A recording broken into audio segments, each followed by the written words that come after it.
Hello, everybody, and welcome to the Change Book International podcast. Now, as you know, I bring wonderful authors here every Monday, and today is no exception. But we have a special guest today. So, what I want to tell you about this gentleman, he is a world top 50 most influential keynote speaker. World. I want you to remember that. He has spoke to over 5,000 audiences worldwide, top 20 life and business strategist, and 15 times international best-selling author. And this guy, I've gotten to know him over a year and a half. I consider him a friend. I consider him a mentor. And I'm so glad when once every month on Mondays, I get to be in his presence. So everyone, please welcome Jim Britt to our stage. Hi, Jim.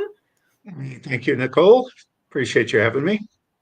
I am so glad you offered to do this because you have so much wisdom and I have gleaned so much from you in the year and a half that I've been working with you. I think I've only missed one of our Monday masterminds, but one of the things to me, and you're very candid with everything that has happened in your life. And one of the things that I've learned is it wasn't always what I read. You had struggles. You didn't start out like that. And you've just told some great stories. So can you tell us how you started? Well, how I started, my first job was picking cotton. And we had to do that because we needed money to buy school clothes, and cotton picking season was in September. So we actually, the country schools that we went to occasionally would let out during that season. So the whole family went and picked cotton, and it's a pretty hard job. I learned from that one thing. Well, two things. I learned the value of hard work for one thing, but I also learned that that wasn't where I wanted to spend my life picking cotton, Mm. because it's a hard, back-breaking job. And no one would even guess how much we got paid. 2 cents a pound, Oh my gosh. 2 cents a pound. And I just read today that it costs 2 cents to print one penny now. 2 cents a pound. What state were you in when you were picking cotton? Where did you live? I grew up in Oklahoma. Okay. Uh, we didn't have electricity until I was 6 years old. Wow. So we lived in the backwoods of Oklahoma, in the southeast part of the state, and they just never bothered to run power lines down there. And we moved around in that area, and then later we started moving. And once I started going to school, I didn't go to one school for a full year until my ninth grade, and Wow. then halfway through the 10th, I dropped out. And you said I'd written 15 books. English was my worst subject. Oh, I mean, I think I made straight F's in English. I don't know.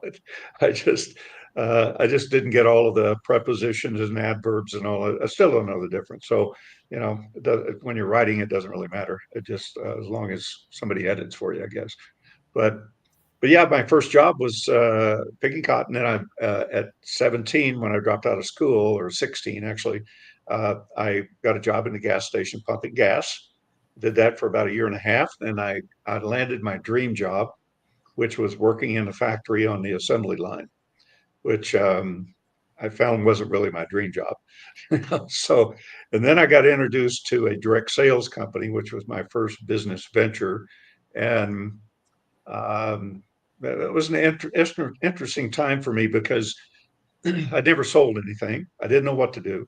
All I saw that people making money, and a lot more money than I was earning. My take home was around $350 a month.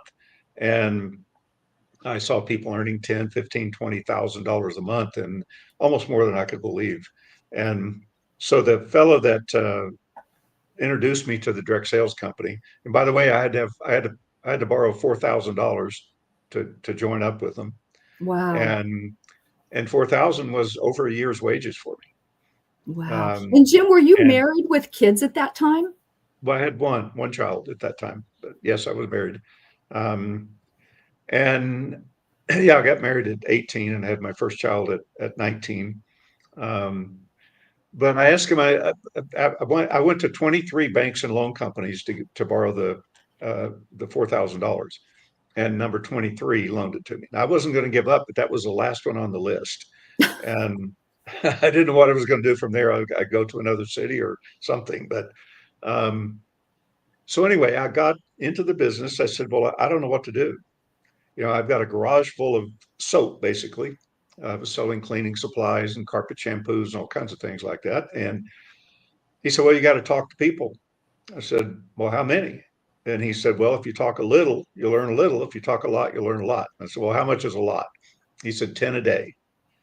And we didn't have internet or anything. So no way to, blast out 10 emails. We had to Right. physically find 10 people a day and talk to them. And I said, that's what I'm going to do. I quit my job the next morning, gave them a week's notice, and I started talking to 10 people a day. At the end of the year, I had lost everything. Wow. My home had been foreclosed. I had a notice on the door from the sheriff saying I had to be out in 5 days. Most of my furniture had been taken. Both vehicles had been repoed, and the phone had been disconnected. And I had 15 cents in my pocket and a wife and a child and no food in the house. Oh, well, I'm I just had to make a decision. what goes through your mind in a situation like that? Well, it's survival. Okay. I had to figure out how to survive. I'm thinking about I got a wife and a child. We're hungry. We're about to be on the street. We got no place to go. We have no way to get there. What are we going to do? And I thought, well, they'll hire me back at the factory because I was their number one employee. Then I thought, I don't even have a way to get there, and it's 10 miles away. Then I thought about it again, and I'm going, no, I am not going back. And in the next 24 hours, actually that day, not even 24 hours, that day, a series of miracles took place. What I needed was a car to drive. I needed a place to live with furniture. I needed an income so we could get food. And I needed to figure out what this business is doing and why I'm not successful, because I'm going through the motions, but nothing's happening.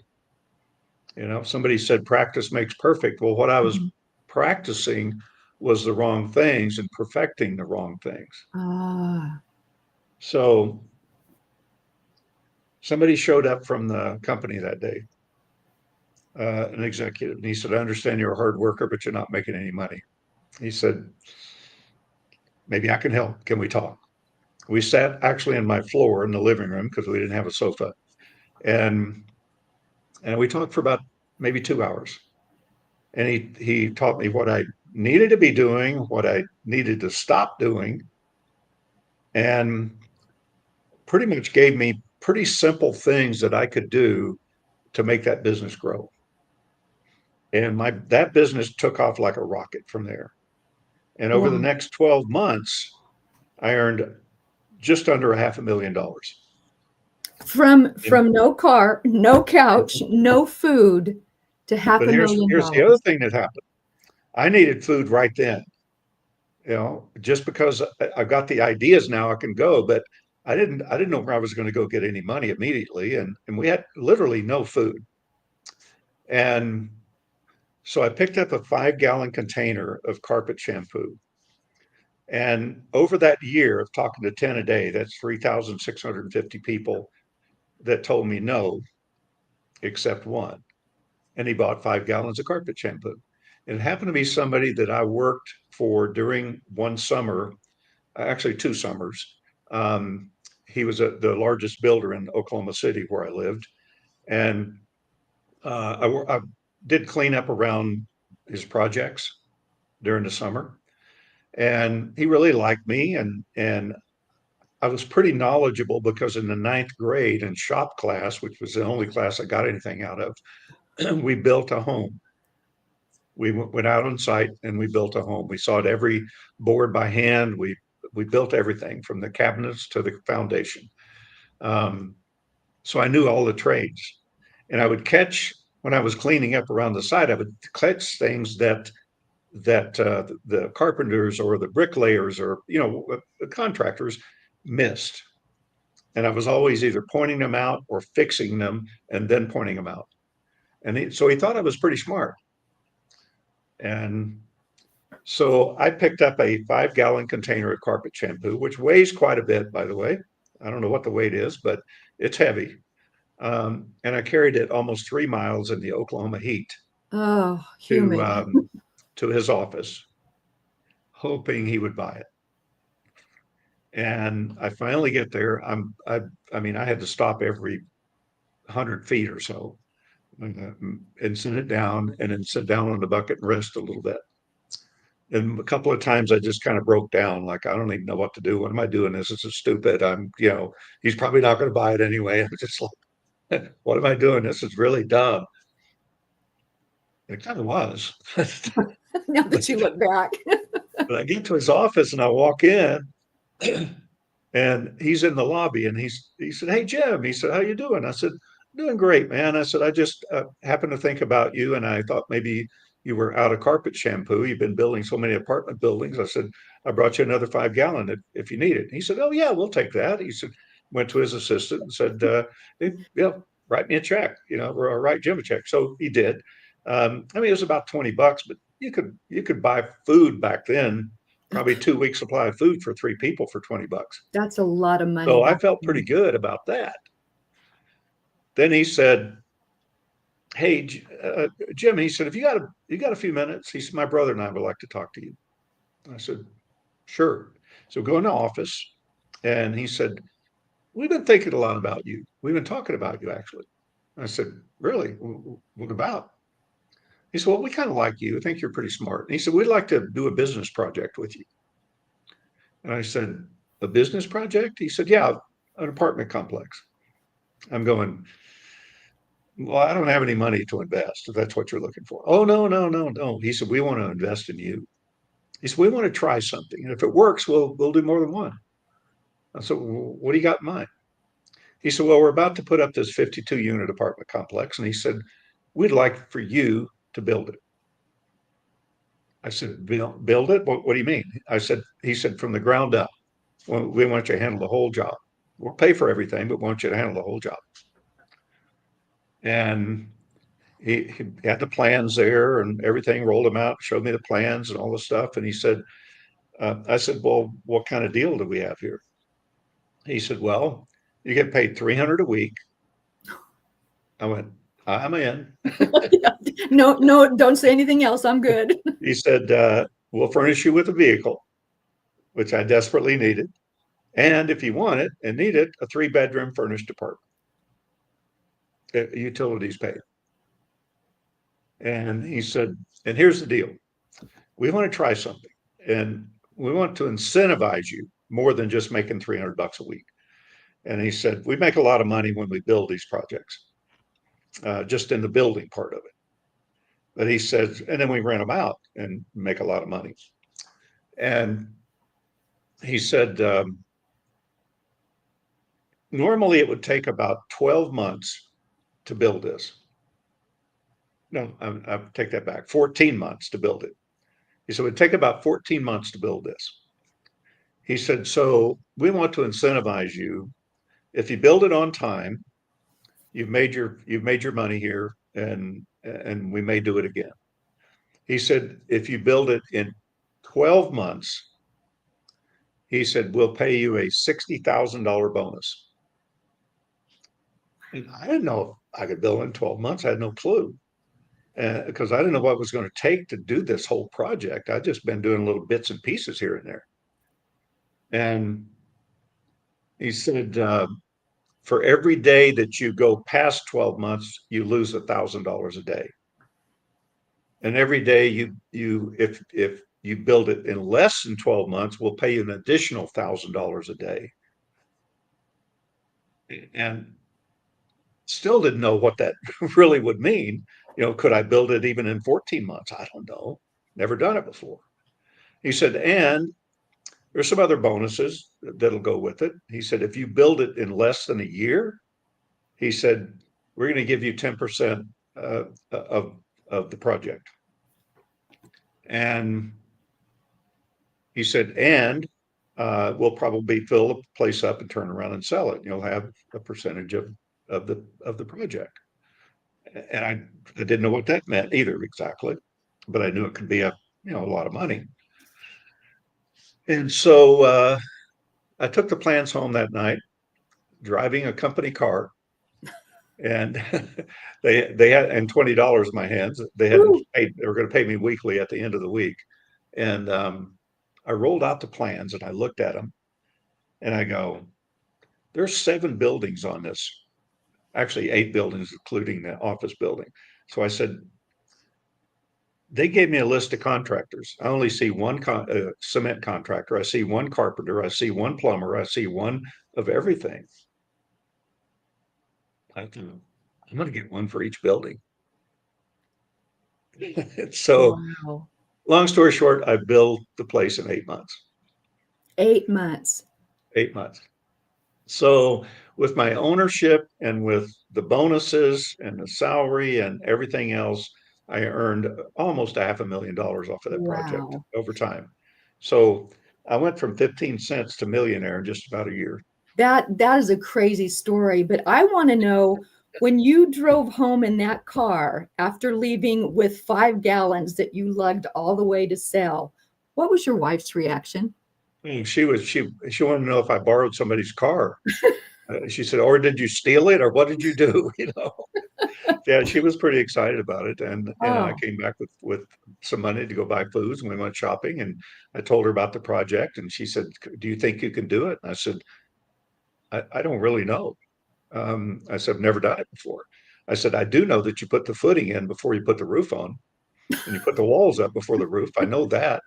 And I said, "But I'll figure it out. I got plans here. I just have to figure out how to read the plans," which I did. wow. And That's a crazy story. But when people say rags to riches, that's really a rags to riches story, isn't it? it is, except I spent most of that the next year or two. Okay, well, you made it, you spend it.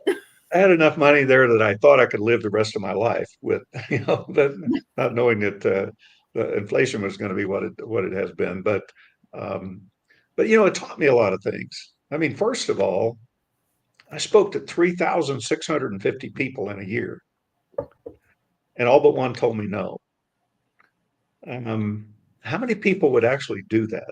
That's well, and especially when you think back to the times, how Mhm. did you find those people? Did you go door to door? Did you pick up a phone? How did you do it? I did everything you can think of. I did door to door. I did I had a little coffee shop I would go into where they had a coffee counter, and I would go sit down right next to somebody, start talking to them, carry on a conversation back and forth. And I was both recruiting people and selling product, both, getting other people to sell it too.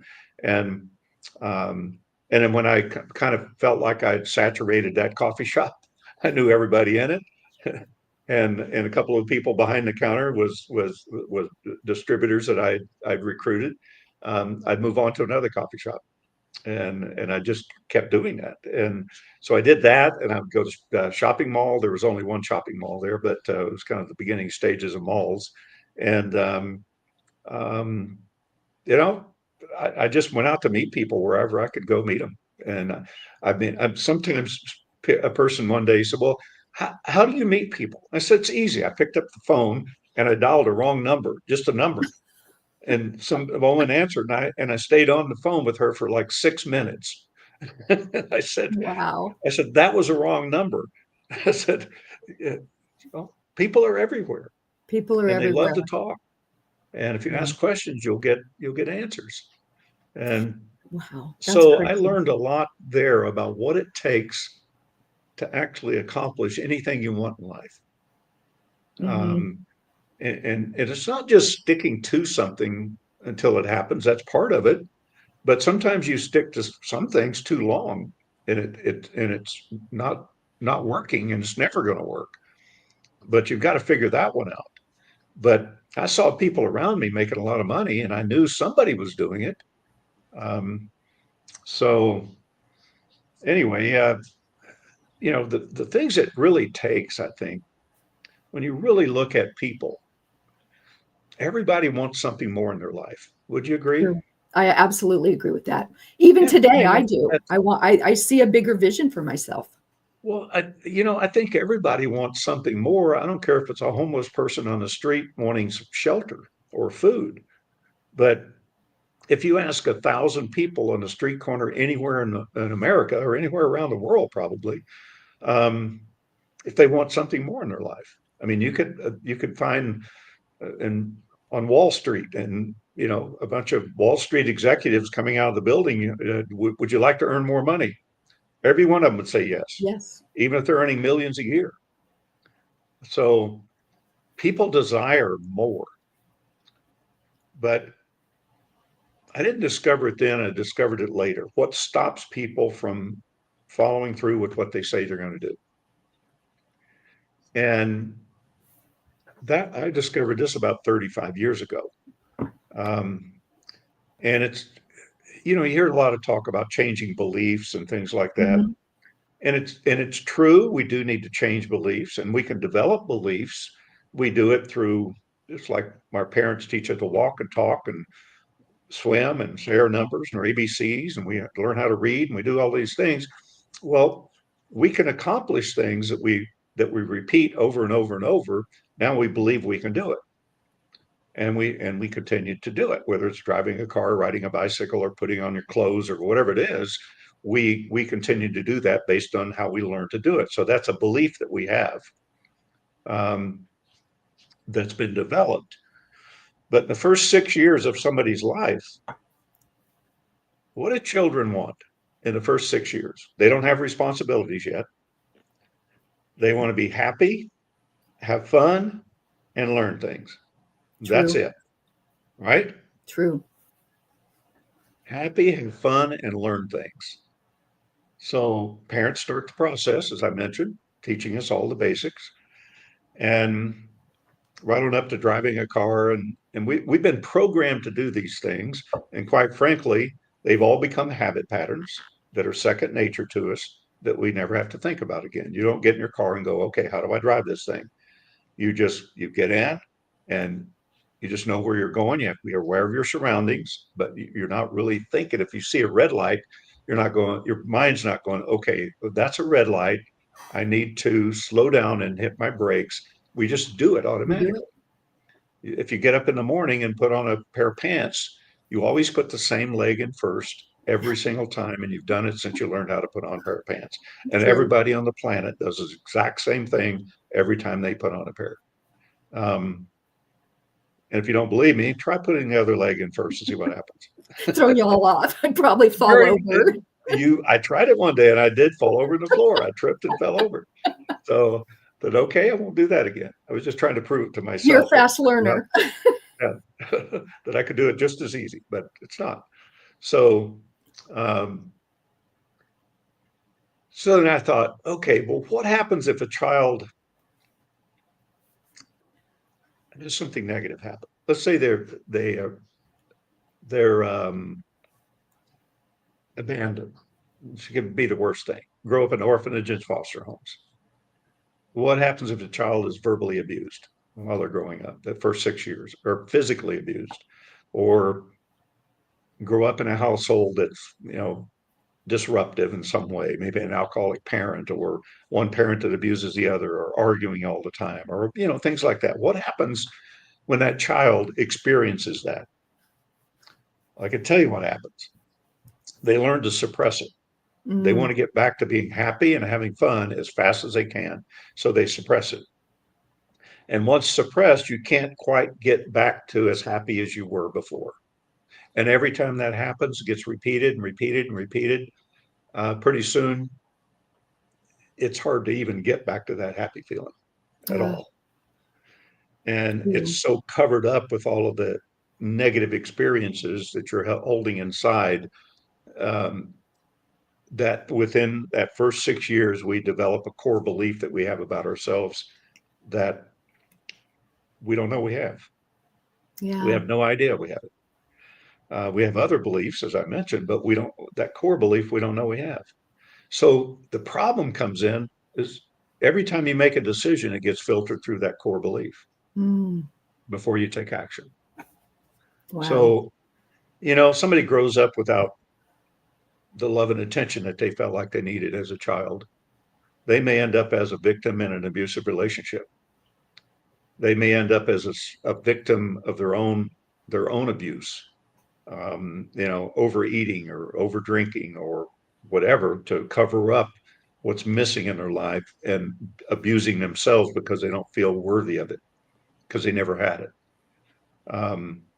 So it may show up, being overweight or sick all the time. And those are really ways of getting attention too. We don't know that going into it. We don't overeat thinking we're going to get attention, but yet deep inside, that's what we're seeking. Because what we believe to be true about ourselves, we will go to almost any extreme to prove to ourselves and the outside world that what we believe is true. Wow. Yeah. Yeah. And I'm curious, So I listen to you all your little talks every day, and you talk a lot about mindset. it's all about mindset. Does that play into someone that has these beliefs from childhood? Yes, they've developed a mindset about themselves. A belief is a mindset. Just because somebody believes something doesn't mean it's true. In fact, all beliefs are false until you decide it's true. Then it's only true for you. I love that. All beliefs. Yeah. Yeah. You And could. it's crazy because I try to tell people that whatever's going on internally inside of you and inside your mind becomes your outside world. Do you believe that? Absolutely, because then the next step of trying to change in your life, other than having a desire to change, which does little or nothing, because desire, I think, comes from, well, we approach it, I think, looking at the symptoms instead of the cause. The symptom is I'm struggling financially. I can't pay my rent. I need to do something. I need to learn how to make more money. The symptom is that, I'm overweight. I need to figure out how to lose it, or whatever. So we go out looking for things. We want to change, but what makes us change? So over and above desire to change is making a decision to change.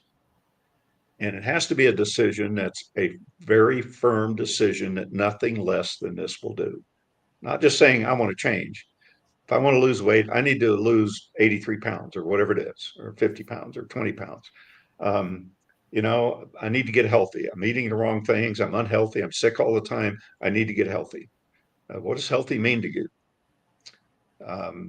So the mindset determines how you show up to the world. And it also determines how those in the world show up to support you. Because I don't believe, like the law of attraction, I don't believe the law of attraction works the way we've been told it works. If it did, we'd probably all have a yacht someplace in the Caribbean and, Have our on own our island. yacht. Yeah, own our own. Yeah. But the way it works actually is it should be called the law of creation, I like that. because we're built to create. And when you change your mindset, you change your view of the world. If you decide you want to be a millionaire, or if you haven't decided that yet, if you haven't decided, you'll never see the opportunities to do that. Why would you? If you have decided, you change your mindset, now opportunities show up for you. People say, well, you attracted those. No, you changed your view of the world. Now you see what you need to move forward to the next step. You don't stop and say, okay, I'm going to manifest this. So you go visualize something, or, say your affirmations about your boat in the Caribbean. If you could actually attract something, you could just be driving down the highway at 70 miles an hour and boop, up pops a Coca-Cola and a hamburger on your console. Just like that. You can eat and If drive. you're hungry, if you're not hungry, you're not going to see the signs of the restaurants. You're not looking True. for it. If you're True. hungry, you'll go, oh, there's a whatever. It may not be that good on a highway, but still, If you're hungry, sometimes you'll take anything. yeah, I mean, so decision making is so important. But most people leave, if a decision is a complete circle like this, most people leave a little opening in that decision. And that's their escape route. I see what you're That's the saying. excuse they're going to give to their friends and family and to themselves more than anything as to why it didn't work. Yeah. Well, I couldn't make more sales because it was raining. Get a freaking umbrella, Yeah. you know, go Try out there and try make a telling call. that to the man that walked how many miles with 5 gallons on his back, right? In 100-degree weather in Oklahoma, too. That was hot. Exactly. Yeah. Exactly. So, it's that decision is so important because it's like the foundation of a building. It's your building, put your building blocks on top of that. And a poor foundation, it's going to crumble without a good foundation. Yeah, So exactly. so you got to decide, and then once you decide, you have to take action. See, how many people would have gone to 23 loan companies, filled out those long applications? Oh, I would have thought you were crazy. Yeah, my But wife thought I was crazy. She did. And I go, no, I'm going to do this no matter what. I'm going to do this. I saw it. I had no future. I worked in a factory making 300 and some dollars a month. And I thought, I talked to my boss's boss.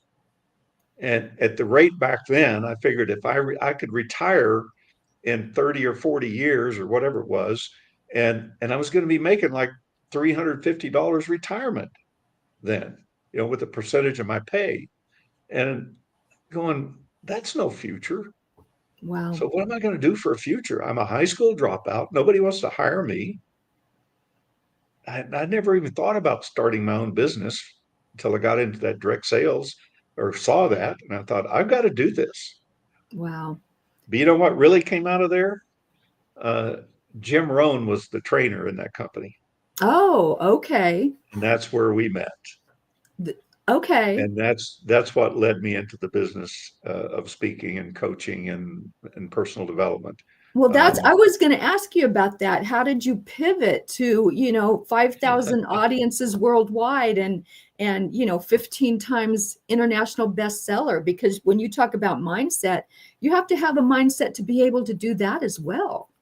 Absolutely. And that project that I built, that helped me to build my mindset that I could accomplish pretty much anything I wanted to. I mean, there's things I don't want to accomplish, but I don't focus on those. But it Mhm. gave me I don't know, I didn't think about it then that much, but looking back on it, um, people ask me, how do you handle rejection? Going, I did it 3,650 times in a year. Knows. I'm What a do you mean pro. rejection?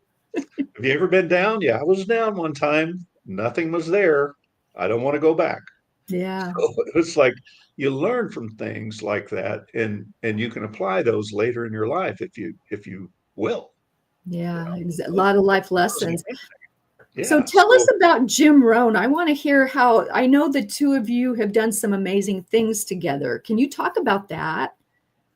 yeah, I met Jim in that direct sales company. He was a trainer, and I kind of followed him around 6, 7, 8 cities within about a 6-month period, listening to the same 3 hours that he presented in the last city. And I just kind of couldn't get enough of it because it's the first time I'd ever heard anything like that. And finally, one day he goes, well, where do you live anyway?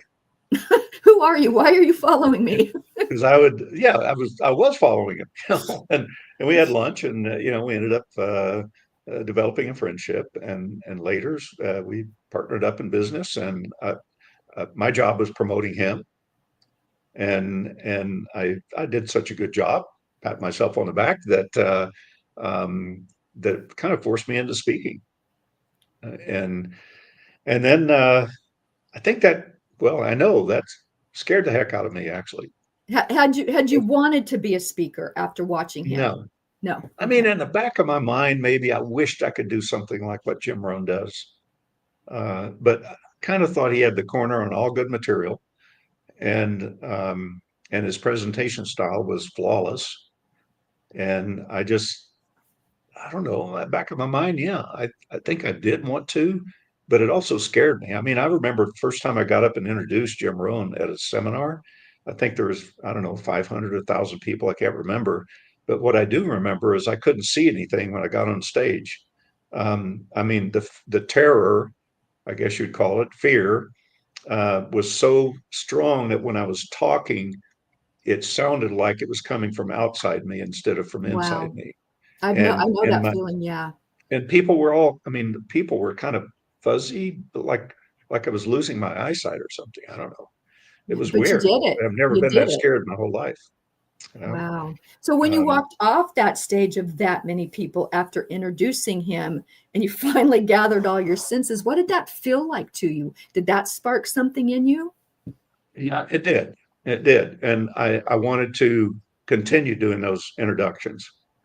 Um, And then we started hiring salespeople. I put together a system to start building and hiring salespeople. So we started opening offices. Each sales manager was required to have 20 full-time salespeople on straight commission Oh, selling tickets to Jim's events. And so we just started, growing the business and and then one day I remember one of the salespeople asking me to go speak someplace, and I said I just didn't want to go do it. It scared me, and I said no, I'm tied up. So I didn't go. And about a month later, he said, "Hey, what are you doing on August 5th or whatever date it was?" And I said, "I don't know." He said, "Look at your calendar." I looked at the calendar and I said, "Yeah, I'm clear. What do you got in mind? What do you want to do?" He goes, "I want you to do this talk for me." uh-oh, Okay. trapped, Oh trapped. my God. So he went through the back door to get me, and I said okay, and I was scared to death. I mean, it was a multi-office real estate company, and I thought they would be in a meeting room with a podium and all of that stuff. Um, but I tried everything I could try to get out of it. I mean, I tried to come up with stuff that maybe he'd accept as an excuse, and I went on and on, and finally, he called me. He said, "I'm just reminding you of our thing tomorrow morning, 8 o'clock." I said, "Yeah, I'll be there." He said, "Okay, all right, I'll see you there." Well, about 7:30, I'm at the hotel. About 7:30, I hear a knock on the door. I think it's room service. I just go open it up. It's him. He said, "I thought I'd just come and take you so you don't get lost." And I said, He "No." knew. I said, I'm gonna drive. And he said, "No, I'm driving." Now, what I thought before that, I was going to go drive and get into a small accident. One that Just a didn't hurt fender bender. anybody, just so I could prove that I was in an accident. I literally was going to do that. Seriously? And yeah, seriously, seriously. Wow. And he kept saying, "No, I'm driving." I said, "I'll drive." He said, "Just come on, man." He said, "I know exactly where it is. Let's go." And then I'm thinking, okay, how do I make him get into an accident? We could Do grab I his grab the wheel. wheel or what? It Oh, was, that's called fear. yeah. I've And had fear before. I've had it. Yep. You have to yeah, step over it. well, you have to let it go Yeah. because it's something you make up. It's not Right. real. Yeah. So anyway, he drove and I get there. I've got about 30 pages of notes. I'm only going to talk for 20 minutes. And I walk into a real estate office. It's not a meeting room. It's just a whole bunch of people standing and sitting on the edge of their desk and sleeping. Not, I'm up in the front. Now, if I use my notes, I'd have to hold them like this. So I talked for 20 minutes with no notes, Wow. and I have no clue what I said. No clue. And nobody recorded back then, so we can't even see it. No. And when I left there, I said to myself, never again, Oh, never again really? will I ever get in that kind of position again. And then stood there for a while. I was waiting on him. I stood out there for a while, and waiting on what used to be my friend. And I thought to myself, I've got one of two choices: never do it again, or do it often until I get better at it. And I thought about not doing it again, actually. I thought about that for a little bit. I'm going, no, I'm not going to give up. And I thought, I'm going to do it till I get good at it. So I put the word out to all of our salespeople in California over the next week or two. And that I called all the sales managers. They passed it down in their sales meetings that I will do up to 3 talks a day for 50 people or more if you want to book me in. And starting about 2 weeks from there, and I was doing pretty much three talks a day. Wow. And it was over the probably 5 years, I did talks like that. Plus, I did a lot of other things too that I grew into, but I kept doing those talks, and it was amazing because you're put in situations that you'd never get put into otherwise, and you've got to figure your way out. You'll get put into audiences that are different than you expected. I spoke at a garage mechanics association. I was wearing a three-piece suit with a red tie and a white shirt. They're all dressed in their greasy clothes, and we're all sitting on 5-gallon buckets to do the talk. I mean, it's like different different situations. I mean, I felt just so out of place, you know. Wow. But to talk Um, 20 minutes for your first one without even having notes, that's a long time. yeah, but not if you don't know what you're saying, it's not very long. Oh my gosh. Maybe So, it's buried in your subconscious and it'll come up someday. but I remember the day that all of the fear went away. But It what was what in was Park that City. day?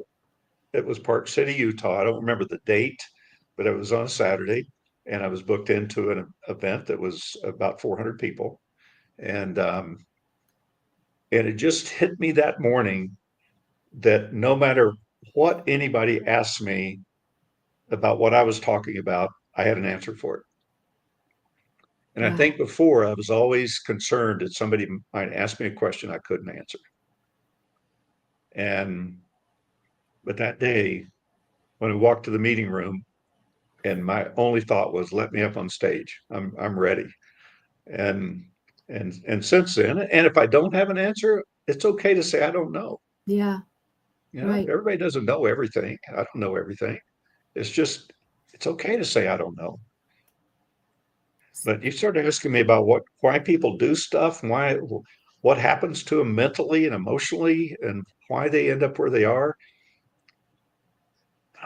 I know why, and and it's not an easy thing to do because when I saw that years back that everybody developed a core belief during the first 6 years, I go, well, if you can't get to that core belief, how are you going to change yourself? True. And I thought, well, how do I do this? And I thought about it. I was sitting out by the pool when I discovered it actually. And then I thought, okay, well, the first step is you've got to figure out a way to help somebody discover their core belief. Because that's the only way you're going to get to the real issue. Then I thought, well, what else? What's going to change it once I help them discover it? And I thought, well, what caused it in the first place? It was an emotional, some type of an abusive emotional experience that they had that caused it, whether they were abandoned or verbally abused or whatever it might be. That's what caused it. So, what keeps it alive is the emotional attachment, the emotional experience they had when it happened is what keeps it alive. If somebody walks around thinking nobody loves me, it's like a ball of energy inside them saying nobody loves me, and it's projecting out to the outside world. So everybody in the outside world is going to help you to support what you feel about yourself. So I've got to Wow. help somebody take the emotional experience away from that core belief. And it took me probably 4 months maybe to figure those two things out. And it'd take me maybe another 4 to 6 months to get pretty good at it. And then about another 6 months to a year to get really good at it.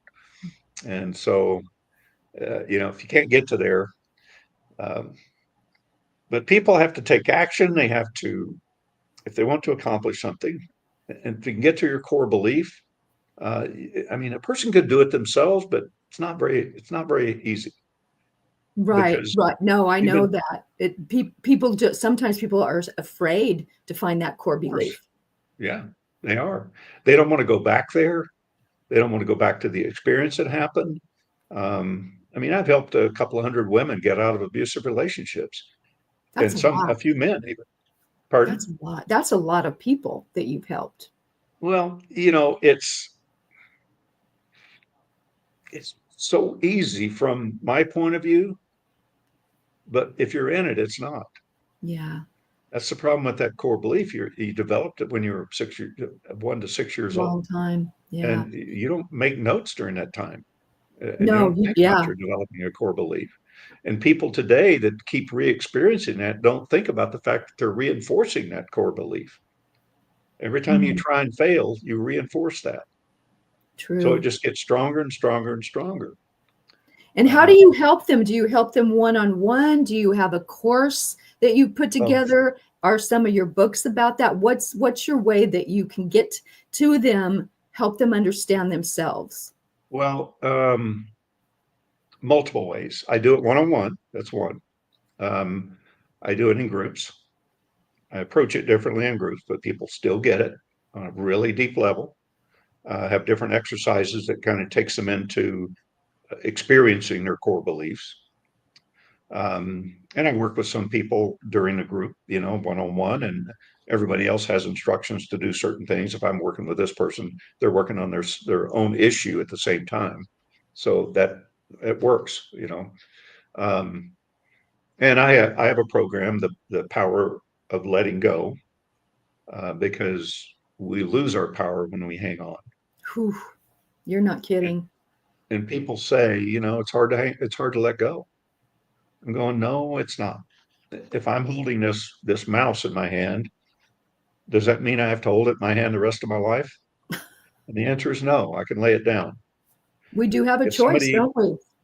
if somebody abused me verbally, physically, or whatever in the past, does that mean that I have to carry that around with me for the rest of my life? And the answer is no. But we carry it around as a form of protection. Mm, We feel like if we hang on to that, if we hang on the hate toward that person or that experience or whatever, that will protect us from it not happening again. But actually, the opposite is true. You'll just experience more and more of it. wow. Yeah, Um, that's the scary part. And people, I know people are very resistant at times. I come up again. Well, that's just who I am. That's just who I am. Well, we do have choices as to who we are or who we want to be, or maybe. And absolutely. to me, you should always be morphing. And if you look at an abusive relationship, it's the two people are a perfect match. And the reason is because one has an extreme need for approval and probably didn't get the love and attention. Now they're wanting love and attention. And so they attract somebody to give them love and attention, but the way you get it is getting abused. And which is what happened to you in the past. So you attract somebody to do the same thing. They have a need to be in control of their life because they felt like they were out of control in life. So the controller and the one needing approval creates a perfect bond with each other. Then Wow. after a while, the one needing approval, they want out, but they don't know how to get out. And finally, in the middle of the night, they decide, I'm going to pack up, take the kid, and while he's asleep in bed, drunk or whatever, and I'm going to take off, never to be seen again.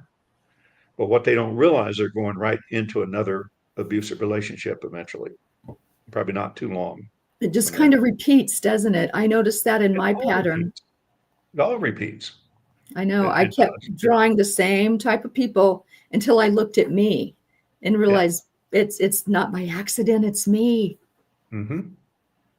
And Then that if was you a look at the shocker you look at the abuser, the controller, on every the deep time. level, what do you think they're looking for on a deep level?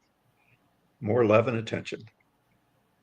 They're Wow. looking for more love and attention. They're looking for approval in their life, just like the other person. They're just acting it out differently, which makes the two of them come together. But they have the same need, just two different ways of getting there. Yeah, and I looked at myself and I'm like, no more, not even time out, just no more. Not, but I fixed myself. A lot of people don't want to fix themselves. Yeah. And to me, it was very, very Well, it's hard. important. It is It's hard. It was hard to very look hard. inside. I remember I got divorced years later and had two children, and they were living in another part of the country. And I came back from a trip, and I stopped. Went to the bathroom, and I stopped and looked in the mirror on the way back out of my bathroom. For whatever reason, I don't even know why I did it. I just walked past and turned to the mirror, and I looked at myself really close, and I found myself looking away. And I'd turn back and look again, and then I would look away. I would try to look into my own eyes, and I would look away. And finally, I'm going, this is ridiculous. And I get up against the mirror like this. I'm going, I'm looking in my own eyes, whether you like it or not. And, Force and, myself. and I got up against the mirror and I got really close, like 4 or 5 inches away. And I kept staring into my own eyes. And it's almost like, I don't know what you see, it's your soul or something. Yeah. It was the Windows weirdest to the soul. experience, just looking inside yourself. And then I backed off for a minute. It was such an experience for probably 5 minutes. And then I backed off and I look back at myself and I'm going, what's it like for my children having a father like me? Ooh. I go, what's it like for my wife to have had a husband like me? What's it like for the people in my events to have me speaking to them? I went through all kinds of questions like that. And if you're really open and you want the answers, they'll come to you right there. Yeah. And you have to be prepared because you might not like what you hear. That's hard. I mean, that day changed my life again. You know? Really. Oh yeah, And it, it was powerful. yeah, that's Oh, crazy. And, but you and got you to be never know when prepared. it's coming. Yeah. Yeah, And you got to be prepared when you decide you're going to do something. You're going to take action toward it, and a little excuses come up. I know my friend Jim Lutz always was talking about, people are getting ready to get going and they're, as soon as this or as soon as that. And it's true. People will put off taking the firm action as long as they can. Not everybody, but I'm saying a lot of people will. So if you catch yourself doing that, stop. yeah. It's not moving you in the direction you want to go. There's always action you could take. Back then, I wanted my business cards because I wanted to look professional. And I go, it's going to take me like 2 weeks to get my business cards printed. And I just said, well, what am I going to do for this 2 weeks? I'm going to go talk to people. That's what I'm going to do. And I did. You're a But pro at it. yeah, but a lot of people would wait for that 2 weeks and get their cards so they felt more professional when they're out there, you know. And a good friend of mine he's one of the business partners in that building business. I asked him one day for a card, and he said, "I don't do cards." I said, "Why not?" He said, "I expect to be memorable without a card. Ooh, I like If that. somebody, yeah, if somebody wants my number, I'll give it to them, but I need to waste the time handing cards out." Wow. Now you brought up Jim Lutz, who is I adore that guy. You and Jim are like so different to me, but it works. And that there's one story I don't know about you is how did the two of you come together to put the Change book? We met about 20 years ago, and we were both speaking at an event in Carlsbad, California, for Okay. a mutual friend. We were both friends with this guy, but neither one of us knew it because we hadn't met each other, and we clicked and became friends and started doing some things together, and then we started all of a sudden doing events together and speaking engagements around the world, and So that's probably been 20 years, Wow. something like that. So that's how we met. And then we started the Chain Book series, maybe 7 years, I don't know how many years ago, but yeah. But yeah, the power that we have is the power to let go. It's a choice, moment to moment. And once you've decided what you want, the best advice I could give is to become observant of your actions, not only of your thoughts. Thoughts don't change anything unless you stop and give them energy. Because we get millions of thoughts every day. People say your thoughts change your mind. No, or change your life. But they don't. They can, but they don't, mostly because we might be thinking about, the water in my pool is down an inch. And at the next moment, I'm watching a squirrel in a tree and wondering if he's going to jump, and you got stuff all in your mind going like crazy. It's all being recorded, into your brain somehow. But we have thoughts that just random stuff that happens. Oh, I know. Um, Like we don't even know where it comes from. It just pops in and just disrupts, yeah. So it's when you stop and really focus and you grab one of those thoughts and it becomes an idea. And then you focus on the idea because all creation begins with an idea, not just a thought. So you hone it down, say, I've got this idea now, and I think this might work. And then you start to do your research or whatever from there. But anytime you take action, be prepared to let go because you're going to hit obstacles. You're going to run into obstacles. When I went to my bank to borrow that $4,000, they turned me down. I couldn't believe it. I've been banking with them for 4 years, and I had $9 on deposit. And I threatened to move my account when he gave me a no. He didn't seem flustered at all about Yeah. me moving my $9 Okay, to another.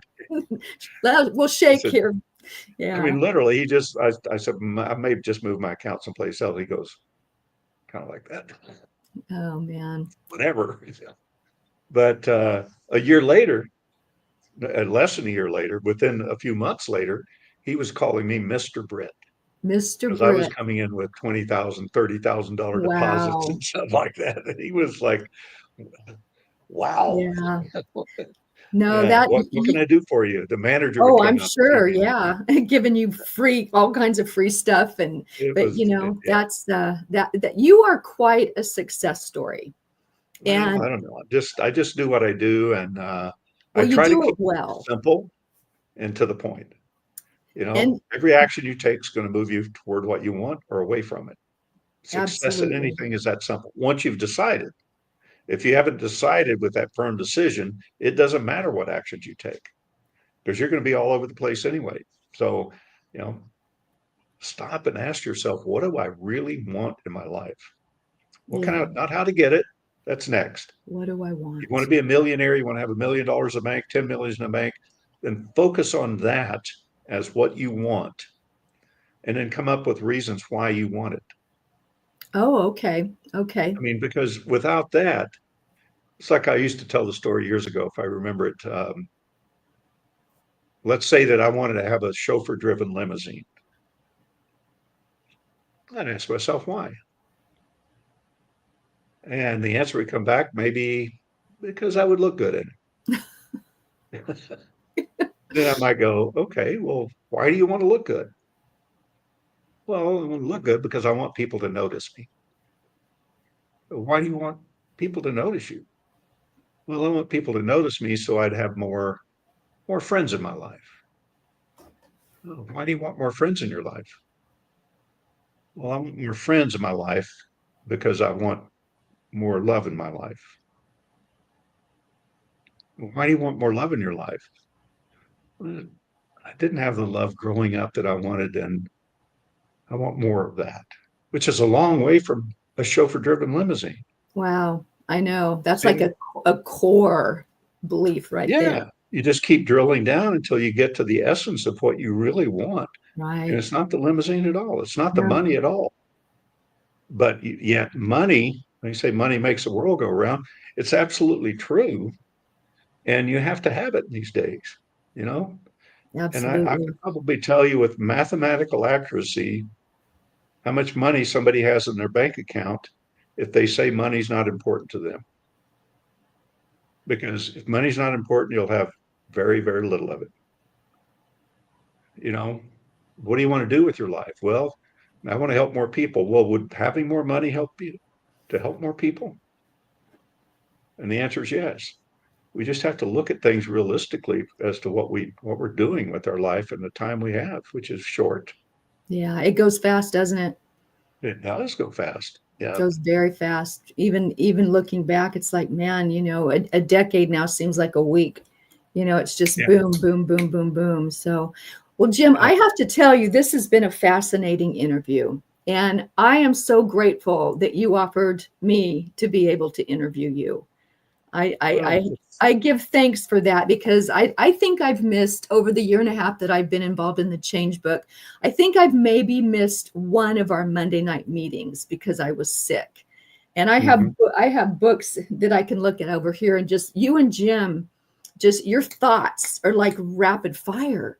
It's like these guys aren't just smart, man. They're like out there brilliant. So for me, one of the best things I've ever done, I don't count my children into this, but it's join the Change Book with you and Jim. And Yeah.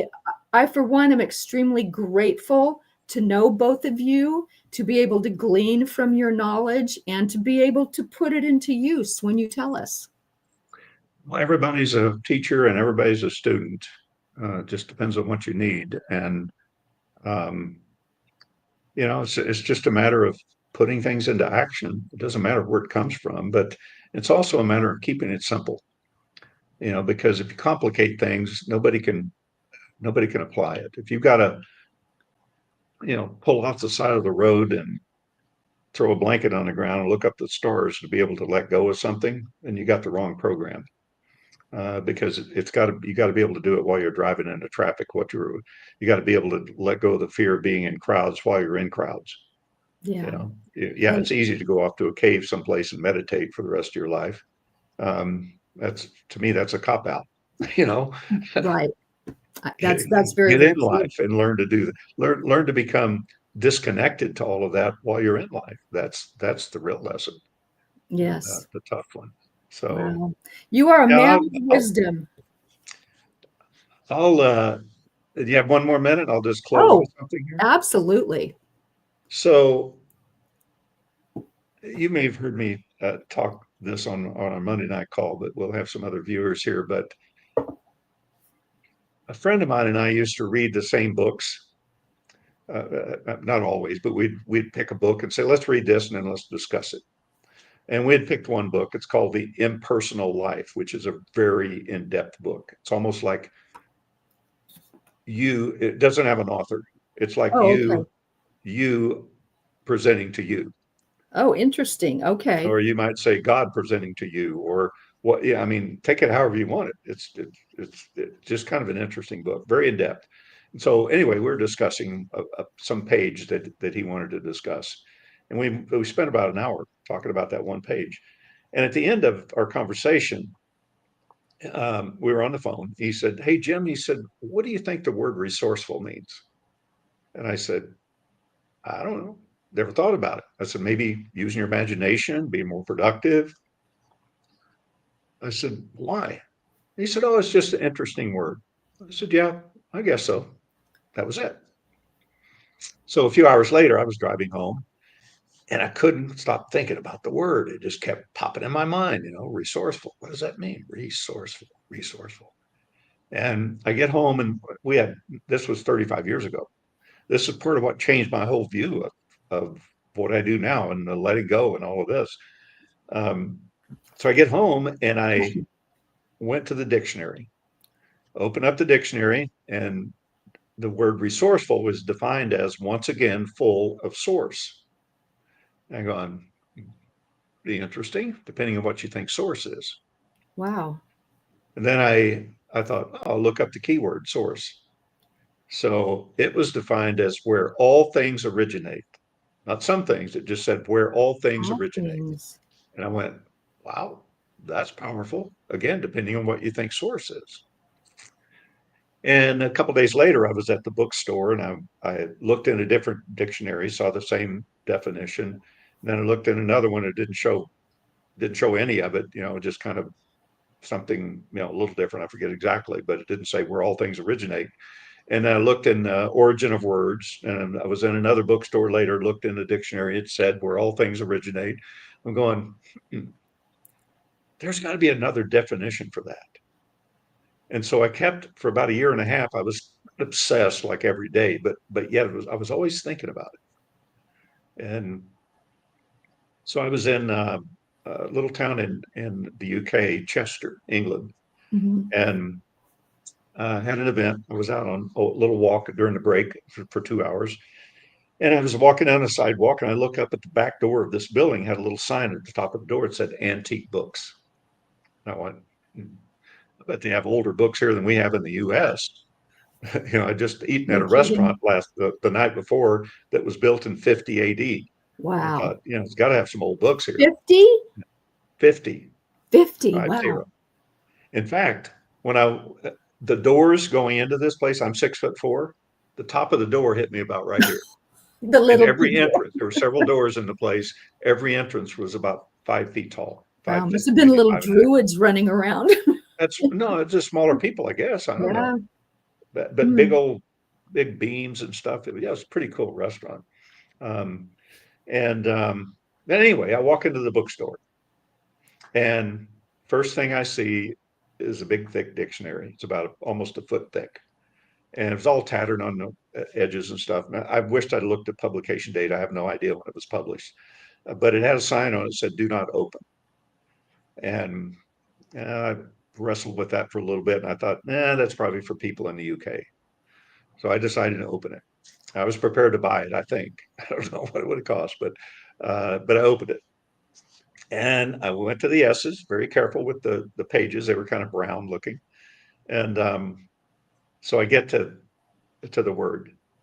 And I'm looking at several things, little statements it made about it, how you use it, and things like that. And suddenly there was one definition that popped out off the page. It was like that's all I could see all of a sudden. It said source, love.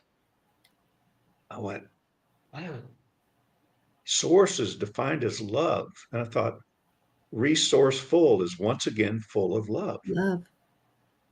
So I left there and I'm just thinking about it. I said, how do you apply that into your life?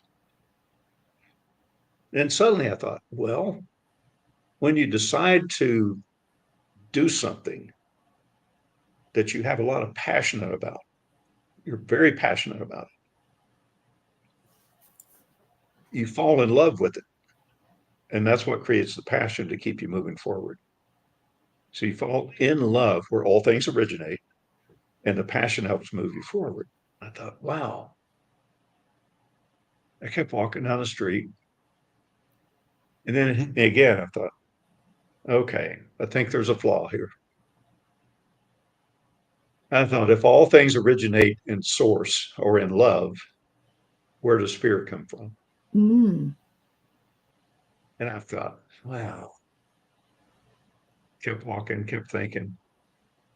And then about another 15 minutes, it hit me. I said, oh, I get it. We fall in love with fear. We actually fall in love with it. And it creates the passion for us to hang on to that fear as we move forward that keeps us away from the things that we want to have in our lives.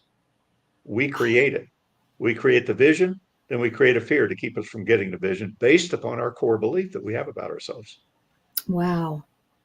And we just went, wow, that's it. And then I left there the next day. I flew to Toronto, had another event. Actually, I had an event with the guy that we read the same books. And we're out for a walk one day at a break, and we're kind of late all of a sudden getting back. So we walked a little further than we thought. So we're walking really fast. We're both tall guys, and taking big steps and walking fast. And suddenly I found a presence. I felt a presence right over my right shoulder, and looking straight ahead, I could see this guy right here. That's how close he was. Wow. I could smell him actually. And he was walking in step with me. And I was like, wow, who's this guy? He needs to back off a little bit. And I was just getting ready to turn around and say, hey buddy, back off a little bit. And just as I started to, he says, in two different voices, he says, and God created man. I mean, he's like right here in my ear. And the other voice goes a little higher voice. He says, yeah, I know that. And walks on a few more steps. And he said, but then God created woman. I said, yeah, I know that too. He said, yeah, but then God created fruit. And the other voice, what does fruit have to do with anything? He said, well, inside the fruit, there's a seed. And he said, if you plant it, it will grow. And if you don't, it won't. Then he took off and went the other direction. I keep thinking about that as I'm walking along, and I'm going, when you plant the seed of what you want in your life, you plant it in love, you fall in love with it, and you have to nourish it, just like putting a seed in a garden.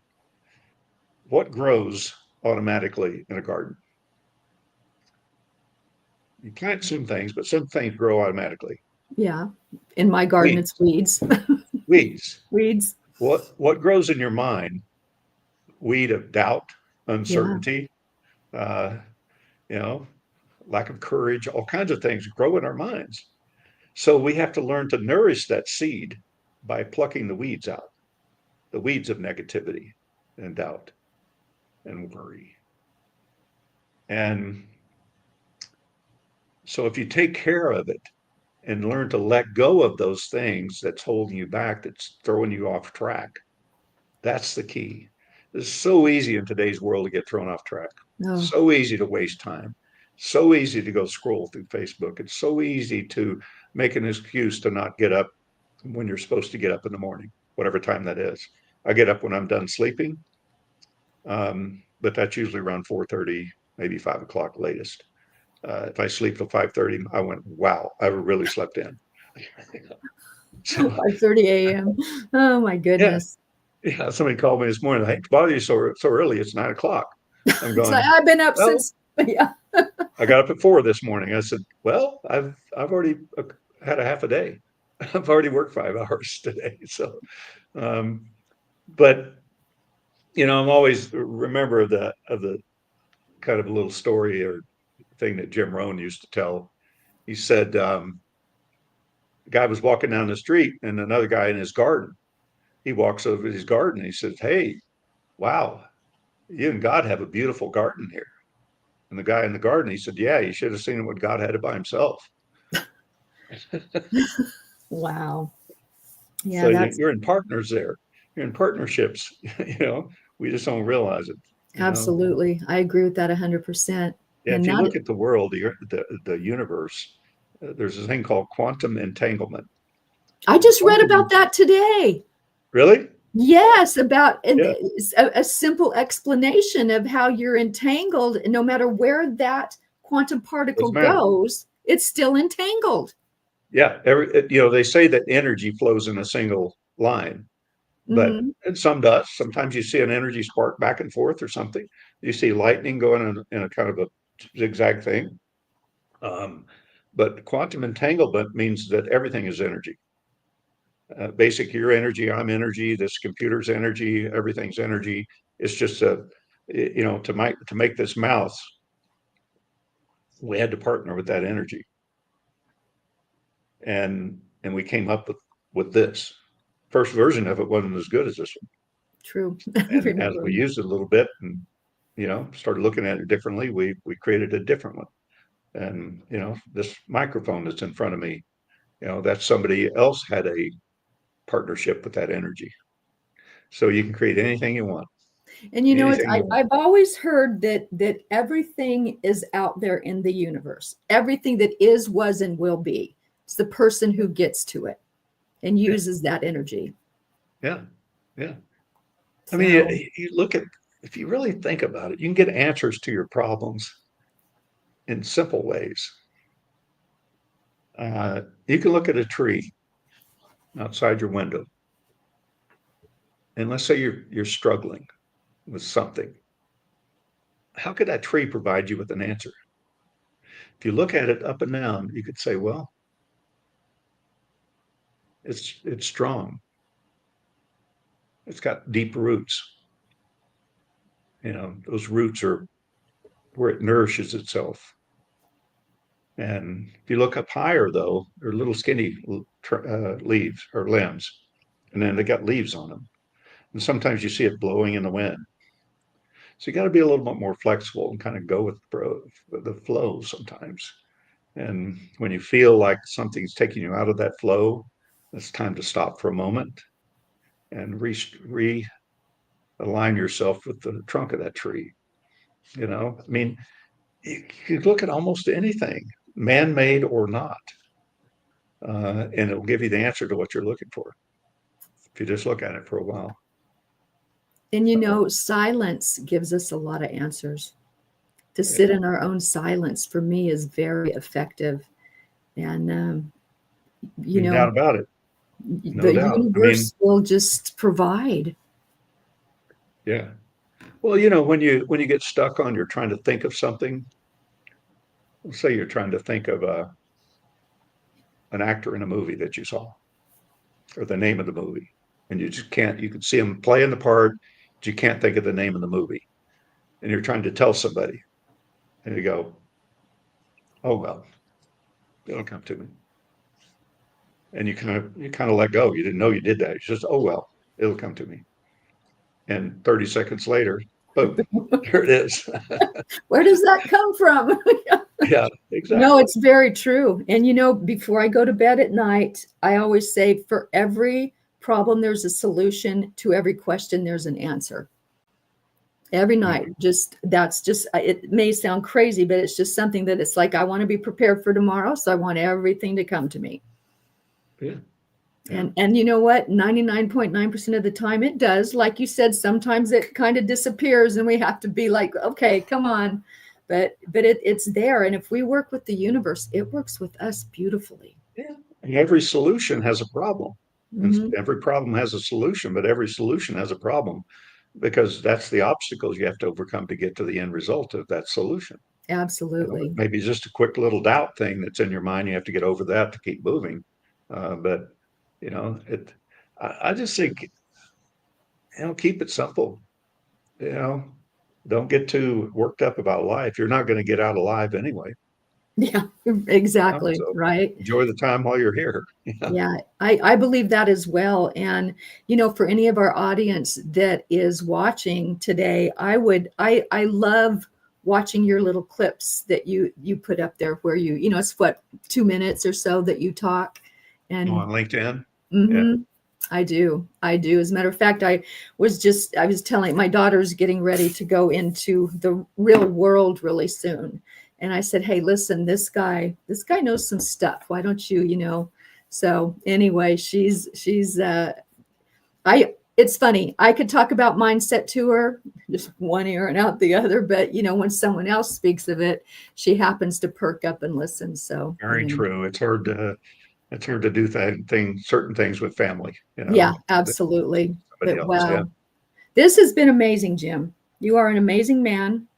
Your knowledge, and I thank you for sharing it.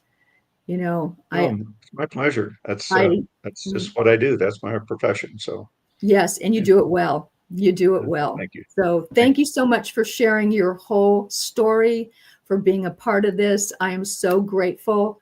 And I just really send the message out there to our audience to please follow this man on LinkedIn and glean from his wisdom. I get to glean from it once a month, and that's something I'll continue to do as long as you allow me. Well, as long as we tell those sessions expire when you do. Okay, well, we're going to keep going, my friend. Thank you so much, everyone. You can also find me on jimbritt.com. That's BRITT with 2 T's, jimbritt.com. And if you want to check out Power of Letting Go, just go to poweroflettinggo.com. And and you'll see the full program there, and what I do. So thanks so much for having me. Thank you so much. Take care. It's been absolutely wonderful. Okay. All Bye, right. everyone.